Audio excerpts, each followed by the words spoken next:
I think you're gay. That's fine. I do. I'm not gonna lie. After the Puff stuff, cause let me say this. This is my assessment. I've never heard you say one thing bad about Jay-Z. Not one.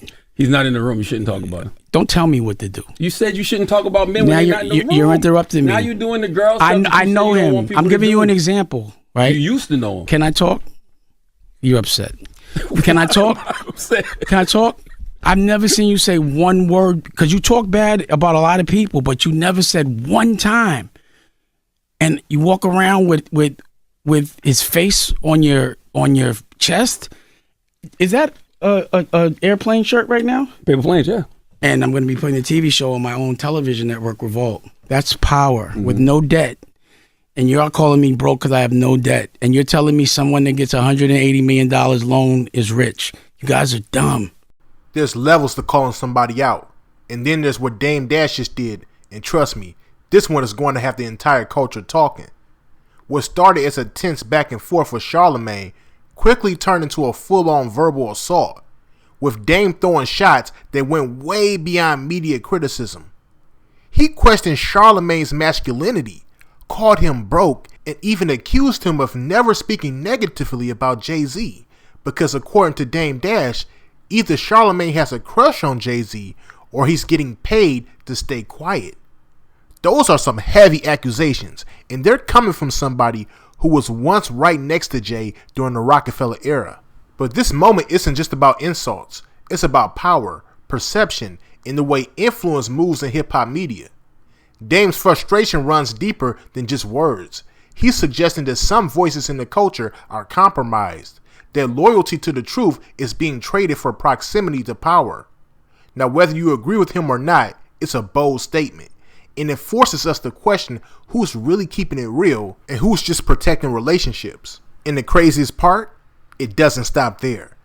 Dame takes it even further, flipping the conversation into a larger debate about wealth, debt, and what it really means to be successful in this industry. Now I'm about to play this clip for y'all, but before I do, I just need y'all to like, leave your thoughts down below in the comment section, and subscribe. Let's get into it. That's a masculine way of doing things. Now, you don't see it that way. You like to play games. Like, I'm not quite, because when you say kids, I was like, and it ain't no disrespect, but I kind of think you're gay. You just act a little gay. You got a problem with gay people? Not at all. I've got a problem with people that pretend they're not gay. So let me tell you why. But what if it, let me tell you why. Let me tell you why. Let me. This is hilarious. I love you're what gay. you're doing. This is hilarious. So what I'm saying is, you might, because you started in gossip, which is is very feminine, and you are acting like there's some degree of like you want people to listen to you, and that we want people that represent masculinity, because men need to be doing what they need to do as men. They don't need to be worried about girl stuff. Period. What's girl stuff? Talking about people that aren't in the room, that don't have anything to do with them, saying things confidently in front of millions of people and not saying anything. How many times I've seen people punk you? I would never let anybody talk to me a certain way. I'd rather get my ass whipped. That's where we're different. We got different trauma. So you can't really look through my eyes, because you do things different. You that much? No, do I look bothered? Yeah. I'm bothered. Actually, you do. What I'm bothered about is you're speaking in front of people confidently, and you don't have the experience or the knowledge. And also, I'm afraid that white people think that we act like you. You're not dumb, but like, what's bugging me out? Before, what do you mean act like him? I just want you to. Yeah, I want to know. I'm gonna say so. The way you keep interrupting me, the way you keep saying things that aren't true but don't know. Like what? What did I say that's not true? Let me say what I'm saying. I was still talking. Okay. So, because when y'all do that, I forget what I'm gonna say, because I be like that. But you're not saying shit. No, you don't think. Of course, you don't think that. I think you're gay. That's fine. I do. I'm not gonna lie. After the Puff stuff, because let me say this. This is my assessment. I've never heard you say one thing bad about Jay-Z. Not one. He's not in the room. You shouldn't talk about him. Don't tell me what to do. You said you shouldn't talk about men when you're not in the room. You're interrupting me. Now you're doing the girl stuff. I know him. I'm giving you an example, right? You used to know him. Can I talk? You're upset. Can I talk? I'm upset. Can I talk? I've never seen you say one word, because you talk bad about a lot of people, but you never said one time. And you walk around with his face on your chest. Is that a airplane shirt right now? Paper planes, yeah. I wore CEO stuff. Can I finish? No, I never seen it. Let me finish. What you mean? Let me see. You gave us Can I CEO talk? stuff. Can I land the plane? Let me land the plane. I can't wait. Let me land the plane. So I'm thinking to myself, either you got a crush on this man or he's paying you. One or the other. Did you buy that shirt? Yes. You went and bought that? They didn't give it to you as much as you say nice You're not things? supposed to support black business? I doubt you bought that shirt. What you mean? Anyway, and I buy CEO so I shirts think you're gay. I'm sorry. And I think you're broke. Okay. I think he's kind of gay too. I think that. I do have a question. I think that. And no disrespect to gay, I just think. I think you're broke. Like I saw, and that bothers you so much to get called broke by people. I got you. I do have a question. I'm sure it does. Right. Raise your hand if you think Dame's broke in the room. Seriously. See, it's just me and him. But this is the question though. Can I make my other announcement? Yes. I have a book. I was deal. talking though. You just cut me off. I was talking. You just. I have a book. Stop. I want to make another All right, go ahead, announcement. make an announcement. I have a book deal with Simon Schuster. Congratulations. Thank you. And I've already, the title of the book, I secured the rights for TV and all that. You know what the name of the book is? What's the name of it? Power.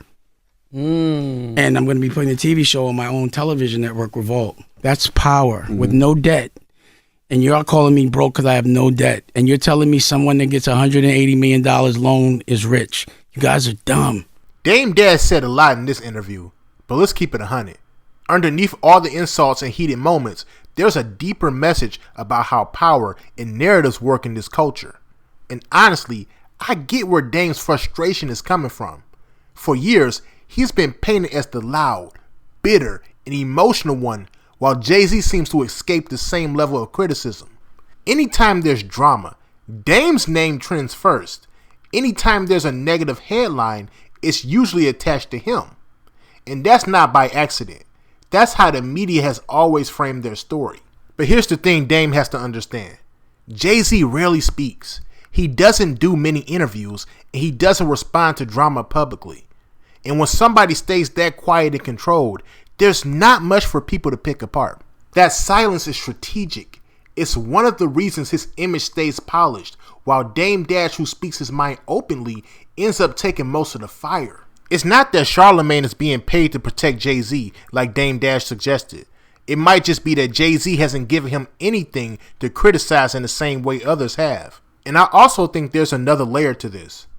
Dame Dash built his reputation on being outspoken, fearless, and challenging the system. And that's part of why fans still respect him today. But that same energy that makes people root for him is also what turns the media against him.